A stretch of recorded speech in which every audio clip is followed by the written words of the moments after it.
నంద్యాల జిల్లా అవుకు మండలం రామాపురం గ్రామం పిక్చర్ కటింగ్ వాళ్ళు కొట్టడము మొత్తం రిజర్వాయర్లకి డంప్ జేసీబీలతో దొబ్బేస్తున్నారు. దానివల్ల మొత్తం చెరువు బూడిపోయి వాటర్ ఊర్లోకి వచ్చే ప్రమాదం ఉంది. గేట్లకు కూడా ఈ వచ్చే రాళ్ళ ద్వారా వ్యర్థాల ద్వారా ఇక్కడ చూడండి ఎట్లా ఇచ్చారో ఫ్యాక్టరీ ఓనర్లు మొత్తం పిక్చర్ కటింగ్ వాళ్ళందరూ అదెలా తీసుకుపోయి వాటర్లోకి వచ్చి వాటర్ ఎక్కువ గేట్లకు కూడా కొట్టే అవకాశం ఉంది. గేట్లు కూడా దెబ్బతింటాయి రాగా రిజర్వాయర్లోకి మొత్తం వచ్చేసి దొబ్బేస్తున్నారు.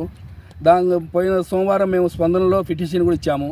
కానీ ఇంతవరకు ఆఫీసర్లు ఎవరు రెస్పాన్సిబుల్ లేదు, మాకు ఎవరు ఫోన్ కూడా చేయలేదు. ఇది పరిస్థితి అని కూడా దయచేసి దీన్ని ఏదో ఒకటి తీసుకొని డిపో వాళ్ళను మొత్తం వాళ్లకు నోటీసులు ఇచ్చి దీన్ని వ్యర్థ పదార్థం మొత్తం క్లీన్ చేయించవలసిందిగా కలెక్టర్ గారిని కోరుతున్నాము. దీన్ని పట్టించుకొని దయచేసి అంత క్లీన్ చేస్తేనే అందరికీ బాగుంటుంది. రేపు చెరువు కూడా డ్యామేజ్ అయ్యే ప్రమాదం ఉంది. మొత్తం పూడికి దొబ్బుతున్నారు, చెరువులోకి మొత్తం బూడుస్తున్నారు. మంత్రి గారి దృష్టికి తీసుకోలేదా? లేదండి, ఇప్పుడు తీసుకెళ్తాం, మంత్రి గారి దృష్టికి కూడా తీసుకెళ్తాం. ఆయనకు కూడా మంత్రి గారు వస్తే ఇంకా ఆయనకు కూడా పిటిషన్ ఇస్తాం, ఆయన దానికి తీసుకెళ్తాం.